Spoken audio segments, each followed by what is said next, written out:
नमस्कार, मैं हूं आपके साथ मयंक मिश्रा। आज 13 तारीख है। देखिए, इस वक्त जो हालात हैं मिडिल ईस्ट में, ईरान, अमेरिका, इजराइल और बाकी अरब देशों के, इनको लेकर कई बड़ी सनसनीखेज खबरें सामने आई हैं और ये ऐसे खुलासे हैं जो आपको साधारण तौर पर नहीं मिलेंगे, लेकिन मैं कोशिश करूंगा कि आपको इनसाइड स्टोरी जो है वो बताने की कोशिश करूं। देखिए, एक बड़ी खबर आई है जो कि अमेरिका की तरफ से आई है, अमेरिका के सोर्सेस से आई है और बताया ये जा रहा है कि अमेरिका और इजराइल ने एक प्लान तैयार किया है जिसके तहत ये तय किया गया है कि नवंबर तक, यानी जो अगला भी महीना आएगा, आगे इसी साल नवंबर आएगा, तब तक ईरान के ऊपर कोई बड़ी स्ट्राइक ना की जाए, गजा में कोई बड़ा ऑपरेशन ना किया जाए और लेबनान में हिजबुल्लाह के खिलाफ भी कोई बड़ा ऑपरेशन ना किया जाए। अब सवाल यह है कि नवंबर क्यों तय हुआ है? क्योंकि दोनों जगह मिड टर्म पोल्स हैं, अमेरिका में भी और इजराइल में तो चुनाव है, इलेक्शन है। ऐसे में एक बड़ी रणनीति तैयार हुई है अमेरिका और इजराइल के बीच में कि नवंबर तक जो है वो कोई बड़ा अटैक ना किया जाए और इस दौरान इकोनॉमिक ब्लॉकेड यानी ईरान की अर्थव्यवस्था को ब्लॉक करने की कोशिश की जाए। ये प्लान तैयार किया गया है। देखिए, जो खबरें हैं छप रही हैं, जो वेस्टर्न मीडिया में, अगर आप उसको एनालाइज करें, the United States and Israel are setting into a strategic pause across the Middle East. Strategic pause जैसे रिमोट कंट्रोल चलता है, जब आप टीवी चलता है या फिल्म चल रही होती है, आप उसको रिमोट से पॉज बटन दबा देते हैं तो सब कुछ वहीं रुक जाता है। फिर जब मन आता है आगे तो आप उसको प्ले दबा देते हैं और वो फिर से शुरू हो जाता है। बिल्कुल इसी तरह से इजराइल और अमेरिका ने कहा जा रहा है कि पॉज बटन दबा दिया है, यानी फिलहाल हमले नहीं करने हैं, चीजों को रोका जाए। अमेरिका इस हालत में नहीं है फिलहाल। इंटरसेप्टर्स तबाह हो गए हैं, मिसाइल्स जो है पेट्रियट थाट तबाह हो गए हैं, बेसिस जल गए हैं। अमेरिका इस पोजीशन में नहीं है कि अकेला हमला कर पाए। इजराइल इस समय हमला करता है तो उसका बड़ा नुकसान जो है वो चुनावों में देखने को मिलेगा और फिर से एक बार पूरे अरब देश जलेंगे। ऐसा नहीं है कि सिर्फ ईरान और इजराइल की वॉर होगा, वो अरब सऊदी भी जलेगा और यूएई भी जलेगा और वो बहरीन और जॉर्डन पर फिर हमले होंगे।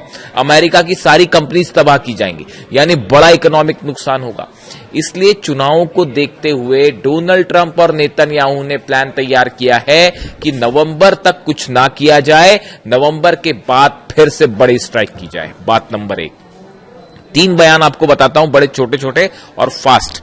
रूस की तरफ से यह वार्निंग दी गई है ईरान को, केजीबी की तरफ से, और एक बड़े उनके फॉरेन पॉलिसी से जुड़े एक बड़े अधिकारी की तरफ से यह कहा गया है कि नवंबर में या नवंबर के बाद ईरान में ग्राउंड ऑपरेशन हो सकता है। यानी केजीबी और रूस तो बड़ी सटीक वार्निंग दे रहे हैं कि भाई नवंबर के बाद ग्राउंड ऑपरेशन के लिए तैयार रहिए, अमेरिका हमला करेगा और बहुत बड़ा हमला करेगा। यह रूस का बयान आया। चीन अपना डेलीगेशन भेजता है ईरान और बताया जाता है कि इस डेलीगेशन की मोहसिन रजाई साहब से मुलाकात हुई है और ये बड़ा प्लान तैयार हुआ है कि हॉर्मुज लंबे समय तक बंद रहेगा। हॉर्मुज अभी खुलेगा नहीं आसानी से, अब ये लंबा मामला खिंच गया है, आगे फंस गया है। लंबे समय तक अगर हॉर्मुज बंद रहता है तो ईरान कैसे अपना तेल सप्लाई चाइना को जारी रखे, इसके लिए हॉर्मुज के अलावा ऑल्टरनेट रूट क्या हो सकते हैं या हॉर्मुज में कौन सा रास्ता अपनाया जा सकता है, इसको लेकर बड़ी प्लानिंग चीन और ईरान में शुरू हो गई। यानी ये मान के चल रहे हैं दोनों की हॉर्मुज अभी लंबे समय तक बंद रहेगा। सेकेंड चीज। तीसरी चीज आप देखिए, कल ईरान की तरफ से क्या बयान आए। ईरान की तरफ से बयान आए कि हम 2029 तक यानी 2029 तक का इंतजार करेंगे, उसके बाद देखा जाएगा क्या करना है। यानी हम इस जंग को 2029 तक तो कम से कम ले ही जाएंगे। क्यों? जब तक डोनाल्ड ट्रंप सत्ता से बाहर नहीं हो जाते तब तक हम इस जंग को जारी रखेंगे। यानी मामला 2029 तक का बयान आ रहा है। अब देखिए आप रूस के बयान का नेचर कि नवंबर में हमला होगा। चाइना ये कह रहा है कि अल्टरनेट रूट से कैसे ऑयल सप्लाई जारी रखी जाए, यानी हॉर्मुज बंद रहेगा। ईरान तो इसको कह रहा है 2029 तक हम जाएंगे। और खबरें अमेरिका से हैं कि अमेरिका इजराइल ने युद्ध को नवंबर तक पॉज कर दिया, पहले इलेक्शन हो जाए फिर देखते हैं। यानी ये चारों पांचों चीजें एक साथ डेवलपमेंट पिछले 24 घंटे के अंदर की हैं। ये अगर आप इनको जोड़ के देखें तो एक बड़ी पिक्चर उभरती है। बड़ी पिक्चर ये है कि फिलहाल अमेरिका और इजराइल के इलेक्शंस को देखते हुए स्ट्राइक नहीं की जाएगी, लेकिन जो रूस कह रहा है कि एक बड़े ग्राउंड ऑपरेशन की तैयारी, यानी अमेरिका अपनी सेना को मजबूत करने में जुटा हुआ है। जो नुकसान हुआ है उसकी कैसे मरम्मत की जाए, चीजें कैसे डिप्लॉय किए जाए, नई रणनीति पूरी बनानी होगी। ईरान ने सब कुछ ध्वस्त कर दिया, अमेरिका की पूरी रणनीति, वॉर पॉलिसी जो है उसको तबाह करके रख दिया। अब उसके बाद कहानी यह है कि कैसे जो है अमेरिका रीग्रुप हो और उसके बाद क्या हमले की प्लानिंग हो, क्या स्ट्रैटेजी हो, इस पर विचार चल रहा है। लेकिन इसके साथ एक और बड़ी अहम खबर है। देखिए, ऐसा बताया जा रहा है, जो कि तमाम डिफेंस सोर्सेस में, सर्कल्स में ये खबरें हैं। दो तरह की खबरें होती है, एक तो होती है जो अखबारों में छप गई, मिडिल ईस्ट के अखबार छाप रहे हैं, न्यूज एजेंसी छाप रही हैं, इजराइल के अखबार छाप रहे हैं, या अमेरिका में जो है खबरें आप तक आती है, एनालिसिस होती है, दर्शकों तक आता है और वो खबरों के रूप में लिया जाता है। लेकिन एक होते हैं डिफेंस थिंक टैंक्स, जो कि हर घटना के पीछे की सच्चाई समझने की और सामने लाने की कोशिश करते हैं। तो ये जो थिंक टैंक्स हैं, जो कि अमेरिका से जुड़े हैं, इजराइल से जुड़े हैं, ईरान से जुड़े हैं, जो कि सब हालात पर नजर रखते हैं, इनमें एक नई चीज की चर्चा हो रही है और वो चर्चा ये है, देखिए, अमेरिका ने नेटो के साथ मिलकर एक एलाइड फोर्सेस बनाई थी। ये बात है 1999 की, और अमेरिका ने अपनी इस एलाइड फोर्सेस के साथ मिलके सर्बिया में ऑपरेशन चलाया था, कोसोवो में ऑपरेशन चलाया था, और तत्कालीन जो यूगोस्लाव राष्ट्रपति थे मिलोसेविच, इनके खिलाफ एक्शंस लिए गए थे। कोसोवो से इनकी सेना वापस आई थी। उस समय जो एलाइड फोर्सेस बनाई गई थी, देखिए आप इसका थोड़ा सा जिक्र करना जरूरी है क्योंकि ईरान वॉर से जुड़ रहा है मामला। अमेरिका ने सीधे तौर पर कोसोवो पर कभी हमला नहीं किया। इसके विपरीत 1999 में अमेरिका ने नाटो सहयोगियों के साथ मिलकर सर्बिया के खिलाफ सैन्य अभियान चलाया था, और जो राष्ट्रपति थे मिलोसेविच, उनकी नीतियों के खिलाफ ये था। कोसोवो में अमेरिका और नाटो के सहयोगी के द्वारा चलाया गया ऑपरेशन एलाइड फोर्स इसका नाम रखा गया था। 24 मार्च 1999 से 10 जून 1999 तक चला। 78 दिनों का यह बड़ा सैन्य हवाई हमला था। यह अभियान यूगोस्लाविया के राष्ट्रपति स्लोबोदान मिलोसेविच की सर्बियाई सेना द्वारा कोसोवो में जो वो जिस तरह से उन्होंने कब्जा करने की कोशिश की है, वहां पर जो अपना प्रभाव जमाने की कोशिश कर रहे थे, इसके खिलाफ यह ऑपरेशन था। 78 दिनों के हमलों के बाद यूगोस्लाविया ने घुटने टेके अपनी सेना को कोसोवो से वापस हटा लिया यूगोस्लाविया ने, और उसके बाद फिर वो अंतर्राष्ट्रीय शांति बलबल वहां पर पहुंच गया। अब देखिए, ये जो कोसोवो में ऑपरेशन हुआ, अमेरिका ने जो सर्बिया के खिलाफ ये ऑपरेशन किया था, इसमें एलाइड फोर्सेस बनाई गई थी नेटो के सहयोग से। एक एलाइड, इसका ऑपरेशन ही नाम एलाइड फोर्सेस था, यानी कई देश मिलकर ऑपरेशन करेंगे कोसोवो में, और सर्बिया के खिलाफ ये ऑपरेशन किया गया। उसके भी 3 स्टेज थे। पहले बम्बार्डमेंट किए गए, पहले कुछ जगह तय की गई कि यहां पर बम्बार्डमेंट करेंगे, और इनका मानना था कि यूगोस्लाविया के जो राष्ट्रपति हैं वो झुक जाएंगे अमेरिका के सामने, तो उन्होंने पहले दौर की बम्बार्डमेंट किए, वो नहीं माने। फिर दूसरे दौर के बम्बार्डमेंट किए गए, उसके बाद भी नहीं माने। फिर तीसरे लेवल के बम्बार्डमेंट हुए। अब हो ये रहा है, बड़े सारे एक्सपर्ट से बताते हैं कि ये जो कोसोवो प्लान था अमेरिका का, जो 1999 में किया गया, एलाइड फोर्सेस बनाई गई, बिल्कुल यही प्लान जो है वो अब ईरान के लिए तैयार किया जा रहा है। और इसमें सबसे बड़ा मोहरा अमेरिका ने किसी को बना रखा है, तो वो बना रखा है सऊदी अरब। यानी देखिए, 2 फ्रंट खोलने की तैयारी है कि इजराइल एक तरफ से हमला करेगा, दूसरी तरफ से अमेरिका हमला करे, और एक एलाइड फोर्स बना दी जाए जिसका लीड, जिसको सऊदी अरेबिया करे, और जिसमें कई अरब देश शामिल हो, और ये इनकी सेना मिलकर जो है ईरान के खिलाफ ऑपरेशन करे।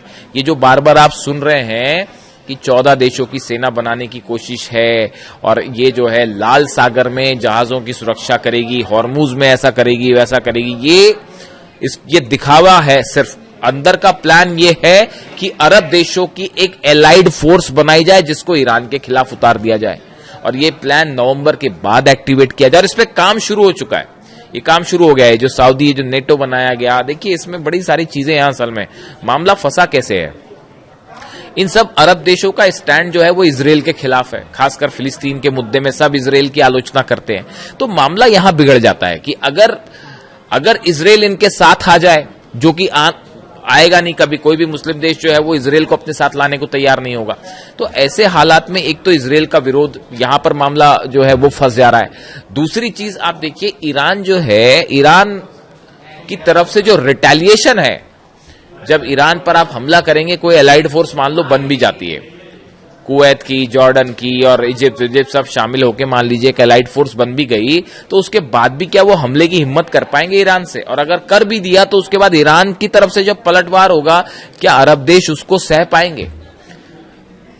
जो कवर था अमेरिका का वो तो ब्लोन अप है, खत्म हो गया। वो जो डिफेंस मिसाइल वाला जो प्रोग्राम था वो खत्म हो गया। तो अब अरब देश अपनी रक्षा कैसे करें, सबसे बड़ा सवाल ये है। इसीलिए फिलहाल कोई ऑपरेशन नहीं किया गया कि अगर आनंद फानंद में कोई ऑपरेशन किया जाता और ईरान की तरफ से हमले होते, सऊदी को बचाना मुश्किल हो जाता, यूएई को बचाना मुश्किल हो जाता। और वो इकोनॉमिक अब तो निशाने जो है वो इकोनॉमिक पूरी कंपनियां जो है जितनी वो निशाने पर है अमेरिका की जितनी कंपनियां हैं वो सब जला देगा ईरान अगर अब की बार हमला हुआ तो। बड़ा प्लान तैयार। अब तो मोहसिन रजाई साहब आ गए। मैं अपने हर वीडियो में मोहसिन रजाई साहब का जिक्र कर रहा हूं साहब। उसकी दो वजह है, एक तो व्यक्तिगत रूप से मेरे को उनकी स्ट्रैटेजी बड़ी, जो मिलिट्री देखिए हर सबका अपना अपना तरीका होता है। तो मैं भी जब एनालिसिस करता हूं तो कुछ आप मिलिट्री के बारे में जानकारियां पढ़ते हैं कि मिलिट्री वॉर स्ट्रैटेजीज क्या होती है, कैसे बनाई जाती हैं, कैसे दुश्मन पर हावी हुआ जाता है। तो आप जब अलग अलग पढ़ेंगे तो उसमें कासिम सुलेमानी नंबर 1 कमांडर, वो उनका कोई मुकाबला नहीं है। उनको तो डोनाल्ड ट्रंप भी जो खौफ खाते हैं कासिम सुलेमानी से कि कासिम सुलेमानी होते तो पता ही नहीं क्या कर लिया होता। वो तो ये मान के चल रहे थे तो अब पता नहीं इजराइल का क्या करते कासिम सुलेमानी होते तो अब मोहसिन रजाई भी लेकिन उसी तरह उसी रणनीति पे चलते हैं। उनका भी जो बड़ा एग्रेसिव स्टैंड है, उन्होंने ईरान ने जो 3 स्टैंड लिए, ट्रंप से हम कोई बात ही नहीं करेंगे, 2029 के बाद देखा जाएगा, पहले उसको हटाओ वहां से सत्ता से, अरब बेसिस खाली करो आप जितने हैं, हॉर्मुज हम नहीं खोलेंगे। जो स्टैंड है वो बहुत टफ कर दिया है एकदम मोहसिन रजाई साहब के आते के साथ ही। अब ईरान फ्रंट फुट पे खेल रहा है एकदम। तो ये जो है वॉर स्ट्रैटेजी है कासिम सुलेमानी और उसके बाद अब मोहसिन रजाई साहब जो है, मोसाद और सीआईए खौफ खाता है इनसे। इनके आने के बाद से ये बात तय हो गई है कि अब वो कोई डील डाल नहीं होने वाली, वो हो गया खत्म बात। और वो होगी भी तो वो अपने शर्तों पे करेगा, ईरान जो करेगा। अब कोई उधर से कोई मतलब ही नहीं है किसी की कोई बात मानने का। इनफ बहुत हुआ, ये खेल जो चल रहा था, इनफ इज इनफ कि आज डील हो जाए, अब फिर अच्छी बात चल रही है तो फिर हमला कर दिया उसको ईरान ने अपने टारगेट सेट कर दिए। अभी मिडिल ईस्ट में इन टारगेट के साथ आगे बढ़ना है, चाहे जितने दिन चले जंग चले। तो ऐसे में ये जो एलाइड फोर्सेस वाला मामला है, इसकी कोशिश में ट्रंप की सेना, सऊदी की सेना सब मिलके, लेकिन अब ये प्लानिंग के स्तर पर ही है। इसीलिए ईरान ने पहले ये बयान दे दिया था, जैसे ये नेटो हुआ, ये श्योर कर लिया गया था कि हमारे खिलाफ अगर कुछ मामला आया भारी पड़ जाएगा। तो अब देखने वाली बात यह है कि क्या ये जो एलाइड फोर्स का ख्वाब देख रहे हैं डोनाल्ड ट्रंप, क्या ये पूरा हो पाएगा? क्या नवंबर के बाद ग्राउंड ऑपरेशन की तैयारी है? और ईरान तो जो जंग की तैयारी कर रहा है, वो तो कल बयान आ ही रहे हैं वहां पे कि जितने हमारे ड्रोन खर्च हुए उससे ज्यादा ड्रोन हमने बना दिए हैं, जितनी मिसाइल खर्च हुई उससे ज्यादा मिसाइल बन गई है। और ट्रंप की सेना यही अंदाज लगा के बैठी कि कब मिसाइल खत्म होगी तो हम कुछ करेंगे। वो 5 महीने से यही कोशिश करते रहे कि जो है ईरान की मिसाइल्स खत्म कर दे। वो 5 महीने से कोशिश चल रही थी उनकी। ईरान कह रहा है कि जितनी खर्च हुई उससे ज्यादा तो हमने बना डाली। तो अब हालात ये है कि ये पूरी वस्तु स्थिति जो आपको देख के भले ऐसा लग सकता है कि अभी जंग रुकी हुई है, हमले नहीं हो रहे हैं, लेकिन पर्दे के पीछे बड़े सारे खेल जारी हैं। मिडिल ईस्ट असल में ऑयल और गैस, नेचुरल रिसोर्सेस का क्या कहें आप, हब है, हब। यहां सब कब्जा करना चाहते हैं, सब अपना प्रभाव लगाना चाहते हैं यहां के रिसोर्सेस के चलते। अब हर देश अपनी समझ के मुताबिक, इसीलिए ईरान कह रहा है कि अपनी समझ से काम करिए, किसी की गोद में मत बैठिए। अमेरिका कोई बचाने नहीं आने वाला।